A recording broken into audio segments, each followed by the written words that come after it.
Hi, I'm Kevin Boyd, the CIO at the University of Chicago, and welcome to our video series on generative AI. I'm very pleased to welcome today Samuel Volchenboum, a doctor and professor at the University of Chicago. Sam is a professor of pediatrics and the Associate Chief Research Informatics Officer for the University of Chicago Biological Sciences Division. And Sam's clinical specialty is pediatric oncology, which is caring for kids with cancer. So very pleased to have you here with me today. Great, thanks Kevin.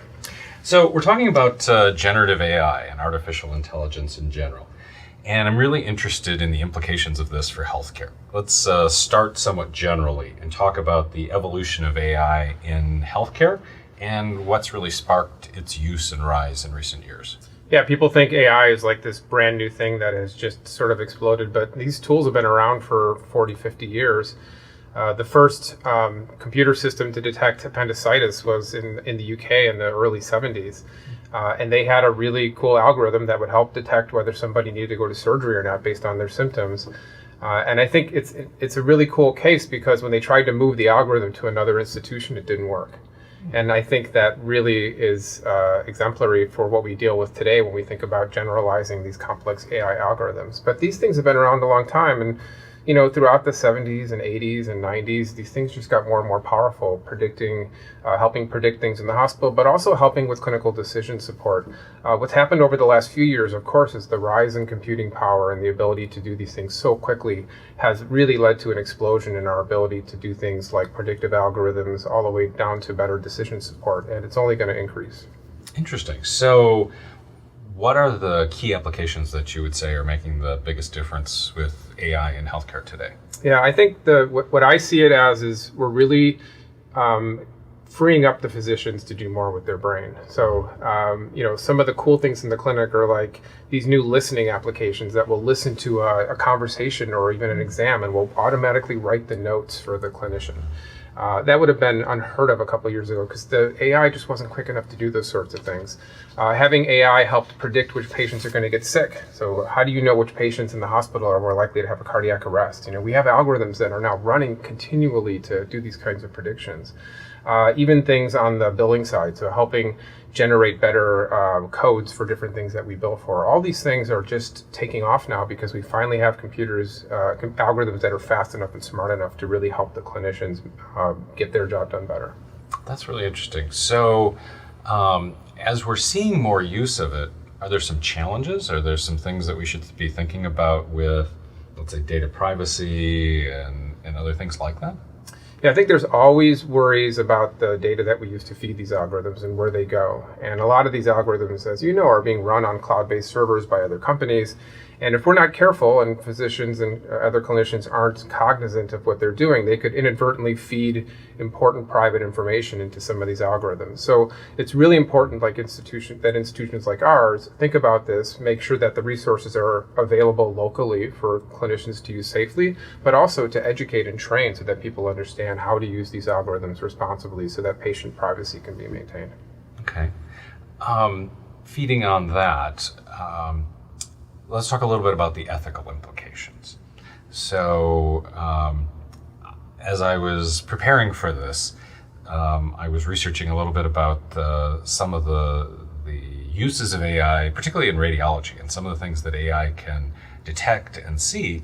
But there were also some interesting bias implications. Mm-hmm. Let's talk about some of the ethical implications. Yeah, if you think about the whole spectrum of how we use these tools, there's how do we develop the tool, so how do we source the data, and I think it's a real concern that a lot of our predictive algorithms might just be trained on wealthy Caucasians, right? And so how can you generalize that algorithm to somewhere else? And I mentioned, the early 70s in Leeds in the UK, the whole reason they couldn't move that algorithm to another hospital was trained on a very specific population. So as we build these algorithms, we have to be thinking about what goes into training them. And then the same is true for how we apply them, because we want to make sure that the application of these algorithms is done in a way that allows access by the entire diverse community and making sure that we're applying it equally across communities. I think these are really important questions. I know the NIH is thinking about this because all of the recent grants have a lot to say about the ethical use of AI and how you're going to be thinking about AI at each step of the application process.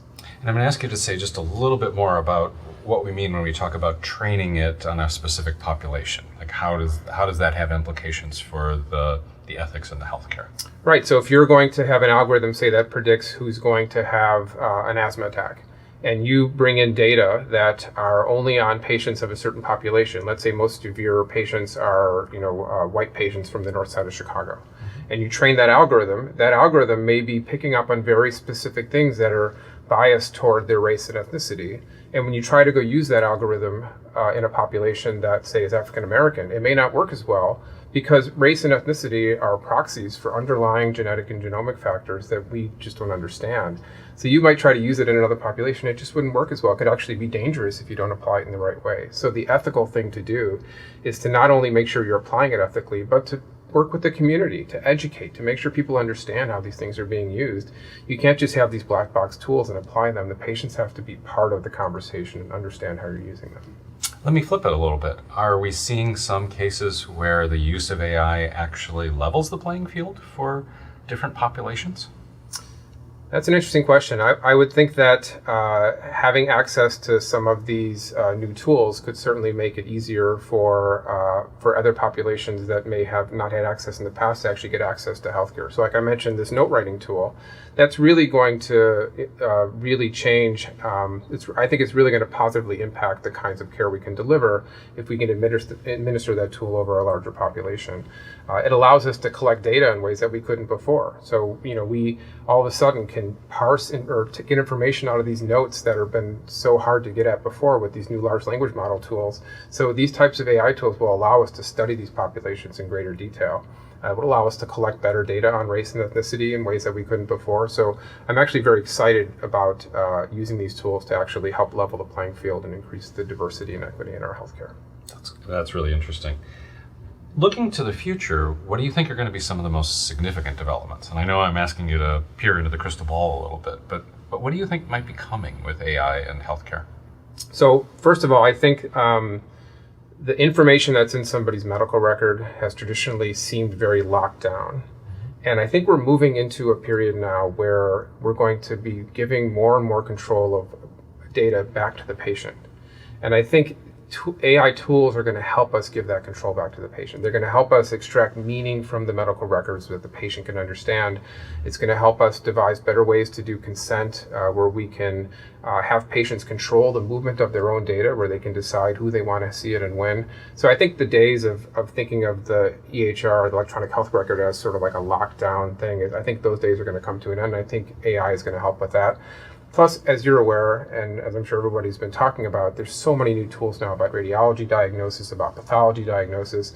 And as with any new tool, the first reaction is it's going to put the doctors out of business. And of course, that's not happening. It's never happened in the past. It really just frees up the doctors to do more cool things.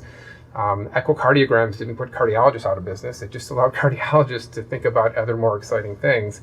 And I think we're going to see the same thing with these really cool new AI tools, where if you don't have to write your notes for 20 minutes, you could be seeing the next patient. So I think it's a really exciting time. So let me build on that answer. If you're a medical student today or an intern in a hospital, what are things you should be doing to prepare for the AI of the future, of what's coming? Yeah, I've been saying this for years. It's sort of like the old Graduate movie, Plastics. I think data is the thing now, and I think any student should really be thinking, no matter what stage of their training, how can I understand data better? Because these tools are going to become more and more black box algorithms, and the ability to understand how the tool is developed and used, and your ability to explain it to a patient, I think is going to be really critical. And if we don't train clinicians to understand even the most basic concepts of machine learning or deep learning, I think we're really doing a disservice to our patient community. So I would advise anybody who's being trained to take the time to think about ways to get better trained in basic data science. We touched a little bit on equity.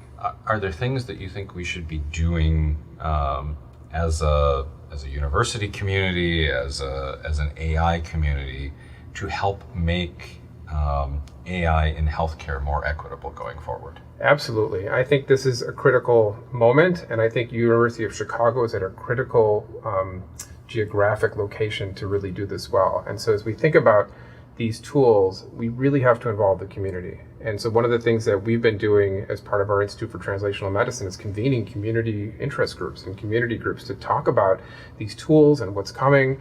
I think the community has to have a say in how these are going to be implemented and used. If somebody comes in and you say, hey, our algorithm says you need this chemotherapy, they deserve to understand why. And the community deserves to have had some input into how these tools are going to be used in the community. And I think the involvement of as many groups, as many stakeholders as possible is always a good thing. That makes a lot of sense.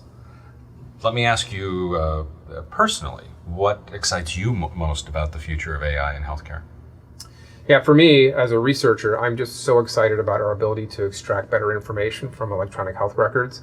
As you know, electronic health records were designed to help with billing, and they're not great research tools. And so much of the most important information is buried in really old-fashioned style notes. And AI, especially large language models now, are allowing us to get at the meaning of what's in those notes in a way that we never could before, to take those data, put them into data commons, and to really build and understand what's going on with the patient. So to me, the most exciting part is just getting better and better data to study. Interesting. Okay. So a lot of focus on data, and we've heard that from some of the other segments that we've talked about. It seems like the data is really the key to making the AI successful.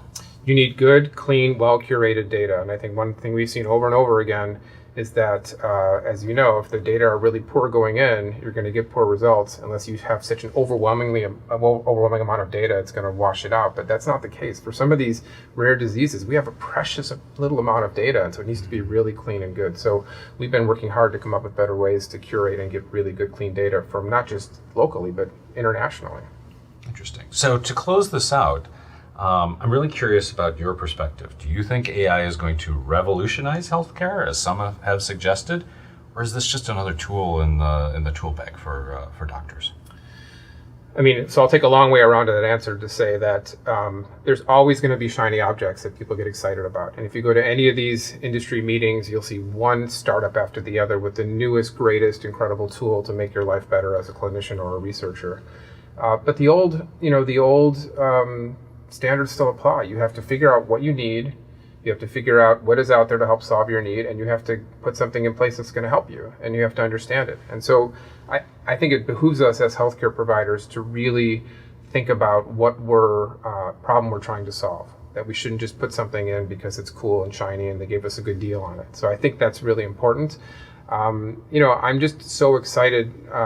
For me, I'm just so excited about the ability to leverage these tools in all aspects of care. Whether it's a patient hitting the parking lot and getting a text message that their CT scan is late and they should go somewhere else, all the way down to taking a pathology note and finding out the cool information in there. It's never been such an exciting, incredible time that I've experienced in the last 25 years. So I'm optimistic that this is an explosion, but I'm thinking of it positively.